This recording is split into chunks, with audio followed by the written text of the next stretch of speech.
Hi అండి, అందరికీ నమస్కారం. ఈరోజు మూడవ అధ్యాయం అయితే చెప్పాలనుకుంటున్నా. సో శ్రద్ధగా వినండి, ఓకేనా? ఇంకా నా ఛానల్ ఎవరైనా సరే సబ్స్క్రైబ్ చేసుకోకుండా ఉండంటే ప్లీజ్ సబ్స్క్రైబ్ చేసుకోండి. ఇంకా మూడవ అధ్యాయం అయితే స్టార్ట్ చేస్తున్నాం. మూడవ అధ్యాయం కార్తీక స్నాన మహిమ. జనక మహారాజా, కార్తీక మాసంలో ఏ ఒక్క చిన్న దానము చేసినా అది గొప్ప ప్రభావం కలది. అట్టి వారికి సకల ఐశ్వర్యములు కలగటేగాక మరణానంతరము శివ సాన్నిధ్యమును చేరుదురు. కానీ కొంతమంది అస్థిరములైన భోగభాగ్యములను విడవలేక కార్తీక స్నానములు చేయక అవినీతిపరులైన భ్రష్టులై సంచరించి కడకు క్షుద్ర జన్మలు పొందురు, అనగా కోడి కుక్క పిల్లిగా జన్మింతురు. అదుమము కార్తీక మాస శుక్ల పౌర్ణమి రోజు నైనను స్నానదాన జాపత పాదులు చేయకపోవటం వలనే అనేక చండలాది జన్మలెత్తి కడకు బ్రహ్మ రాక్షసిగా పుట్టుదురు. దీనిని గురించి నాకు తెలిసిన ఇతిహాసం ఒకటి ఉన్నది, వినిపించదును. సుపరివారిగా శ్రద్ధగా ఆలకింపము. బ్రహ్మరాక్షసులకు ముక్తి కలుగుట.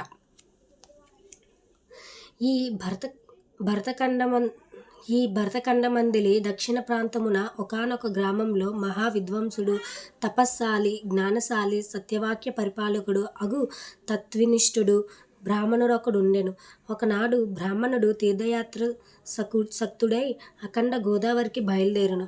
ఆ తీర్థ సమీపమున ఒక మహా వటవృక్షంపై భయంకర ముఖముతోనూ దీర్ఘ కేశములతోనూ బలిష్టములైన కోరలతోనూ నల్లని బాణ పొట్టలతోనూ చూచువారికి అతి భయంకర రూపములతోనూ ముగ్గురు బ్రహ్మరాక్షసులు నివసించుచు ఆ దారిన బోవు బాటసారులను బెదిరించి వారిని భక్షించుచు ఆ ప్రాంతం అంతయును భయకంపితము చేయుచుండిరి. తీర్థయాత్రకై బయలుదేరి అఖండ గోదావరి పుణ్యక్షేత్రమున పితృదేవతలకు పిండ ప్రదానము చేయుటకు వచ్చుచున్న విప్రుడు ఆ వృక్షము చెంతకు చేరేసరికి యథాప్రకారముగా బ్రహ్మరాక్షసులు కిందకి దిగి అతనిని చంపబోవు సమయమున బ్రాహ్మణుడు ఆ భయంకర రూపములను చూచి గజగజా వణుకుచు ఏమేమి తోచక నారాయణ స్తోత్రము బిగ్గరగా పఠించుచు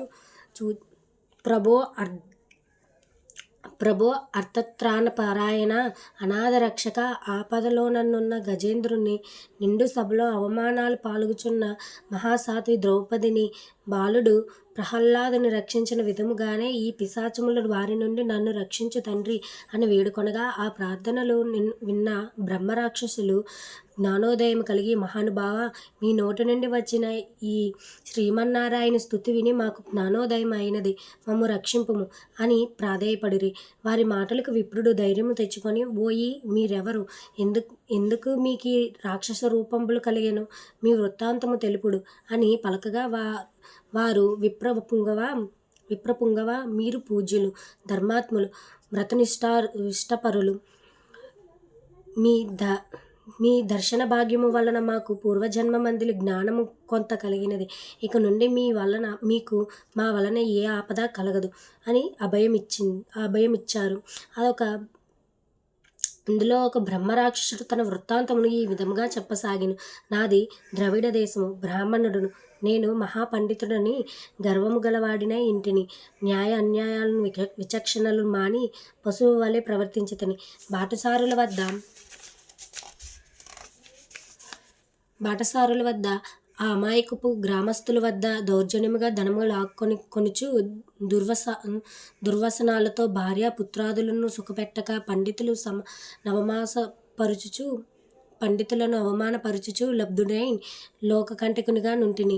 ఇట్లుండగా ఒకానొక పండితుడు కార్తీక మాస వ్రతమును యథావిధిగా ఆచరించి భూతతృప్తి కొరకు బ్రాహ్మణ సమారాధన చేయు తలంపుతో పదార్థ సంపాదన నిమిత్తము దగ్గరనున్న నగరముకు బయలుదేరి తిరిగి ప్రయాణంలో మా ఇంటికి అతిథిగా వచ్చినను పండితులను నేను దూషించి కొట్టి అతని వద్దనున్న ధనమును వస్తువులను తీసుకుని ఇంటి నుండి గంటివేయించి తిని.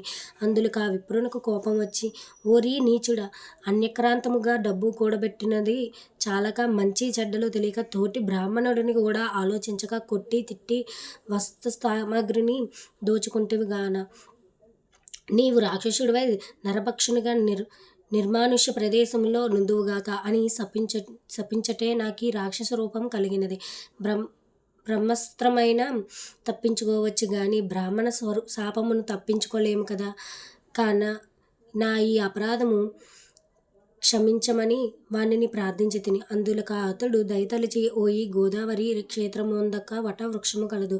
నీవందు నివసించు ఓయే బ్రాహ్మణుడు కార్తీక వ్రతము ఆచరించి పుణ్యఫలము సంపాదించి ఉండునో ఆ బ్రాహ్మణుని వలన పునర్జన్మ పొందువుగాక అని వెళ్ళిపోయాను. ఆనాటి నుండి నేను ఈ రాక్షస రూపమును నరభక్షణము చేయించుటుండిని. కాబట్టి ఈ ప్రోత్తమ నన్ను నా కుటుంబానికి వారిని రక్షింపుము అని మొదటి రాక్షసుడు తన వృత్తాంతమును చెప్పెను. ఇక రెండవ రాక్షసుడు, ఓ ద్విజోత్తమ, నేను కూడా పూర్వజన్మలో బ్రాహ్మణుడినే. నేను నీచులతో సహవాసము చేసి తండ్రులను బాధించి వారికి తిండి పెట్టక మార్చి అన్నమో రామచంద్రను నటులను చేసి వారిని నా ఎదుటనే నా భార్య బిడ్డలతో పంచభక్ష పరమాన్నములతో భుజించుచుండేవాడిని. నేను ఎట్టి దాన ధర్మాలను చేసి ఎరగను. నా బంధువులు కూడా హింసించి వారి ధనం అపహరించి రాక్షసుని వలె ప్రవర్తించితిని. కాబట్టి నాకు ఈ రాక్షసత్వం కలిగిన. నన్ను పాప పంకిలము నుండి ఉద్ధరింపుము అని బ్రాహ్మణుడిని పాదాలపై బడి పరిపరి విధములుగా వేడుకొనెను. మూడవ రాక్షసుడు కూడా తన వృత్తాంతము ఇట్లా తెలియజేస్తాను. మహాశయ, నేను ఒక సంపన్న కుటుంబంలో పుట్టిన బ్రాహ్మణుడు. నేను విష్ణాలయంలో అర్చకునిగా నుంటిని. స్నానమునకైనను చేయక కట్టుబట్టలతో దేవాలయంలో తిరుగుచుండని వాడిని. భగవంతుని ధూపదీప నైవేద్యములను అర్పించక భక్తులు గనితెచ్చిన సంభారములను నా ఉంపుడుగెత్తకు అందజేయచ్చు, మద్య మాంసములను సేవించుచు పాపకార్యములు చేసినందున నా మరణానంతరం ఈ రూపము ధరించితిని. కావున నన్ను కూడా పాప విముక్తిని కావింపు అని ప్రార్థించును. ఓ జనక మహారాజా, తపోనిష్ఠుడగు ఆ విప్రుడు పిశాచముల దీనాలాపములు ఆలకించి, ఓ బ్రహ్మరాక్షసులారా, భయపడకుడు. మీరు పూర్వజన్మలో చేసిన ఘోర కృత్యముల వల్ల మీకు ఈ రూపము కలిగెను. నా వెంట రండు, మీకు విముక్తిని కలిగింతును అని వారిని ఓదార్చి తనతో తీసుకొని పోయి ఆ ముగ్గురిని